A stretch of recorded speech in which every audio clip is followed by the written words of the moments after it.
링비디오 https://daunserve.com/물음표 URL 등호 https://www.youtube.com/watch 물음표 v 등호 glklf비아df4 나는 부엌 창가에 전화기를 꽉 움켜쥐고 서 있었다. 관절이 하얗게 질렸고 그 소식은 여전히 내 귀에 울리고 있었다. 나의 어머니 에블린은 말기암 진단을 받았다. 의사의 말이 내 마음속에 메아리쳐 어머니가 떠나온 몇 달의 암울한 그림을 그렸다. 33년차 남편이 식탁에 앉아 노트북에 눈을 고정한 채 말을 하기 어렵게 만드는 뉴스의 무게에 목을 가다듬었다. 마크는 얘기해야 해. 마크는 무슨 일인지. 훑어봤어. 아, 우리 엄마야. 죽어가는 중이야. 의사들은 기껏해야 6개월 동안 마크의 얼굴에 짜증의 빛이 번쩍이더니 무관심하게 마스크를 썼습니다. 어쩌려는 건지 안타깝습니다. 심호흡을 했습니다. 그녀를 여기로 데려와서 우리와 함께 살게 하고 싶습니다.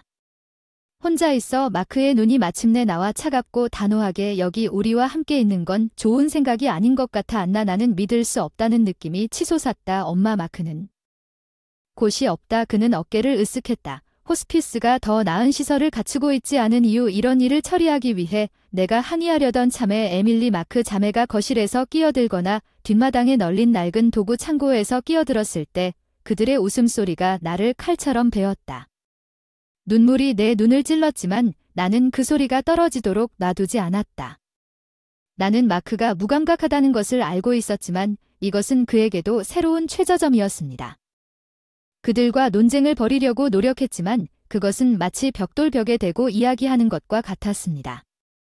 그날 밤 침대에 누웠을 때 내 마음속에 결심이 생기기 시작했습니다.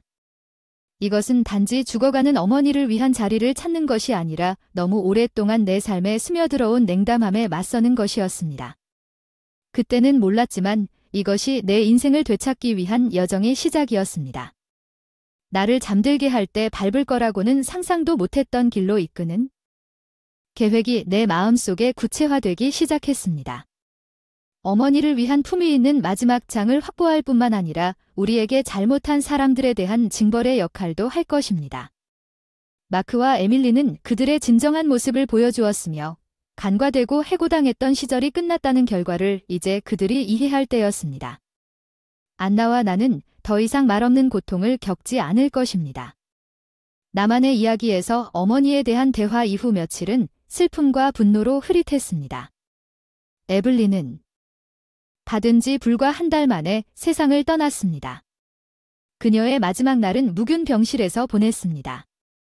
우리 집의 따뜻함 나는 나에게 고개를 끄덕이는 죄책감을 떨쳐버릴 수 없었다. 이 격동의 시기에 그녀를 실망시켰다. 말기 폐암에 걸린 상황의 아이러니는 나에게 사라지지 않았습니다. 나는 저녁에 그가 내 맞은편에 앉았다고 말했던 것을 기억합니다. 평소에 자신감 넘치는 페르소나 안나의 그림자입니다. 나는 암에 걸렸습니다. 그는 그의 속삭임에 불과하다고 말했습니다. 그 사람이 무슨 말을 하는 거야? 안나가 필요해. 나를 돌봐줘야 해. 그의 요청의 뻔뻔함으로 인해 말문이 막혔다.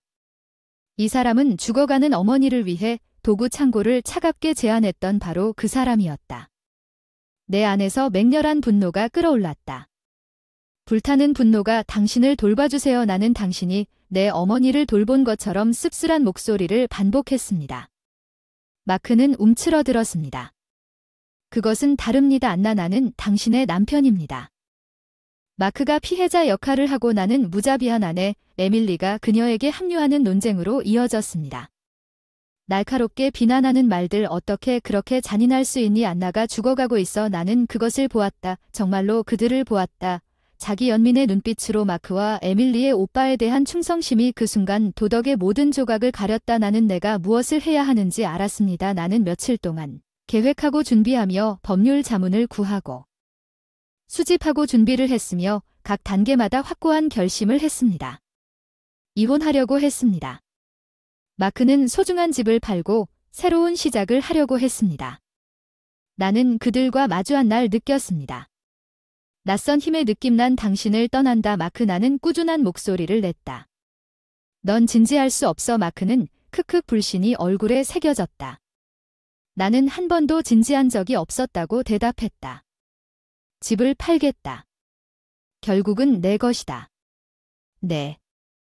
재산에 대해 에밀리의 얼굴이 창백해졌어. 넌 우리에게 이러면 안 돼 안나. 우리가 어디로 갈 건지 그건 더 이상 내 관심사가 아니야. 떠나려고 돌아서면서 엄마에게 등을 돌리기 전에 그것에 대해 생각했어야 했다고 말했어. 나는 그들에게서 멀어졌다. 내가 알았던 삶에서 보복의 여정을 시작하고 충실한 친묵의 아내가 되는 시간은 끝났습니다. 나는 마크와 이혼하기로 결정한 다음 몇 주 동안 그들이 자신 이외에 것을 완전히 무시한 냉담함의 대가를 치르게 하려고 했습니다. 나는 금융문서를 분류한 변호사들을 만났고 가장 중요하게는 결혼 생활에서 속임수의 층을 벗겨내기 시작했습니다. 더 많이 밝혀질수록 어느 날 오후 오래된 것들을 뒤져보면 거짓말과 조작 위에 세워진 삶의 그림이 더 분명해졌습니다. 파일에서 예상치 못한 일을 우연히 발견했습니다. 오래된 가족 앨범에 숨겨져 있던 어머니의 편지. 어머니의 친숙한 손글씨가 숨이 막힐 정도였습니다. 몇 전 어머니가 아직 건강하고 생기가 넘치던 시절에 쓴 편지입니다. 그 편지는 어머니가 계시던 계시였습니다. 그녀의 지혜는 마크와 에밀리를 통해 보았습니다. 그녀는 대화를 엿들은 것에 대해 썼습니다. 그들의 관계가 아닌 것 같았던 대화의 일부를 읽었습니다. 내가 그녀의 말을 읽을 때 내 손이 떨렸습니다. 슬픔과 분노가 뒤섞여 내가 고용한 이 새로운 정보로 나를 채웠습니다. 사립 탐정의 발견은 충격적이었지만 어쩐지 놀랍지. 에밀리는 표시의 여동생이 아니라 그의 여주인이었습니다. 가족 유대를 가장하여 수년 동안 교묘하게 숨겨졌던 사실이었습니다. 저는 비오는 목요일 저녁에 그들과 마주쳤습니다. 제가 아는 지식이 모든 것에 가치가 있다는 것을 밝혔을 때 그들의 얼굴 표정은 난 에밀리를 참아냈어 아니면 내 여주인이라고 해야 하나 차갑고 단호하게 목소리를 내기 시작했어. 얼마나 오랫동안 나를 속일 수 있을 거라 생각했니? 마크의 얼굴이 잿빛 안나로 변했어.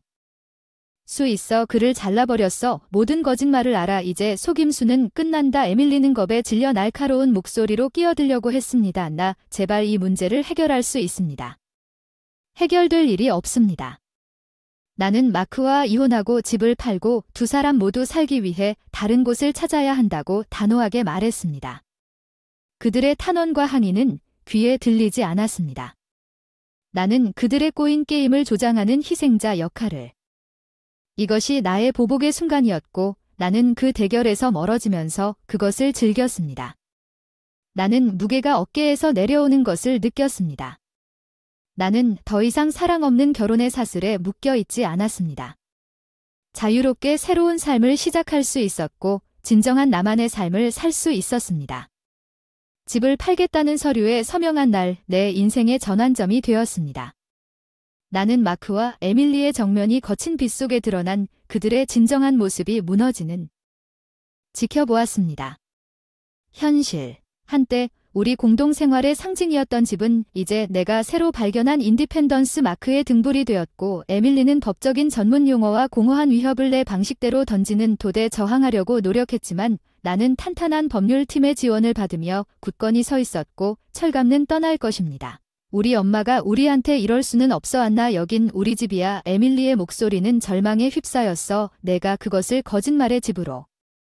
순간 집이 아니게 돼서 나는 흔들리지 않는 마크의 애원이 더 이상 효과적이지 않다고 대답했어. 안나는 생각한다. 당신이 하고 있는 일에 대해 당신은 우리가 가진 모든 것을 파괴하고 있습니다.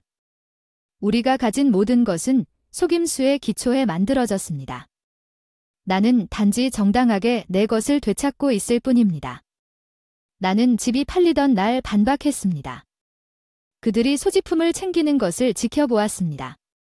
그들의 얼굴에는 패배가 새겨져 있었습니다. 않았습니다. 내가 느꼈던 불행의 기쁨보다는 그들이 뿌린 대로 거두었다는 정의감, 그들의 무자비함에 대한 적절한 보복은 나의 상속 재산의 판매 수익금으로 나는 고요한 동네에 편안한 아파트를 확보했습니다. 그것은 오염되지 않은 새로운 시작이었습니다. 과거의 그림자에 의해 새로운 삶에 적응하면서 마크와 에밀리가 내 비용으로 그토록 자유롭게 누렸던 사치 없이 삶에 적응하기 위해 고군분투하는 힘든 시기를 겪었다는 소식을 가끔 들었고 때로는 내가 너무 갔는지 궁금했습니다. 하지만 그때 나는 그들이 어머니에게 보여준 차가운 무관심의 고통과 배신을 기억했습니다. 아니, 이것은 가장 순수한 형태의 카르마였습니다.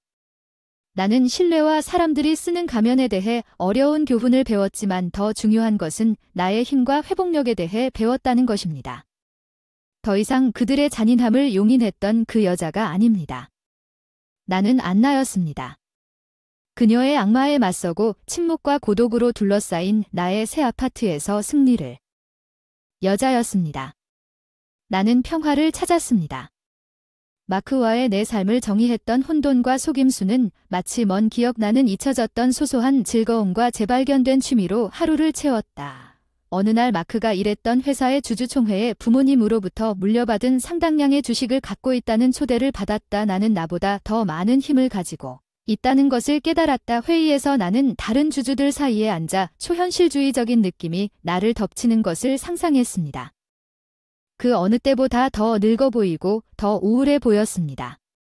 우리의 눈이 잠깐 마주쳤고 회의 중에 뭔가 후회나 두려움이 깜박이는 것을 보았습니다.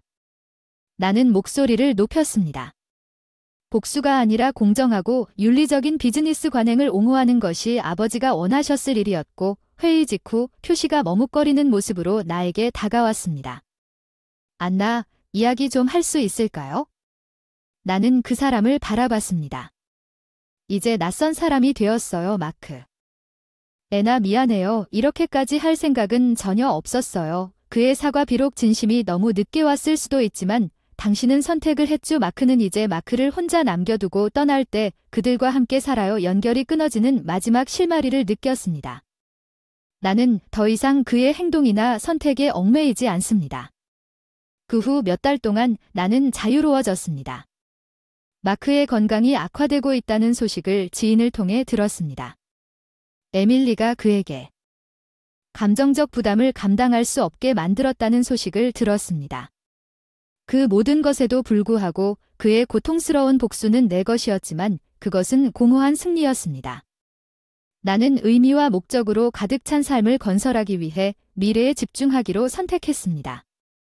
나는 자원봉사 여행을 떠났고 심지어 회고록을 쓰기 시작했습니다.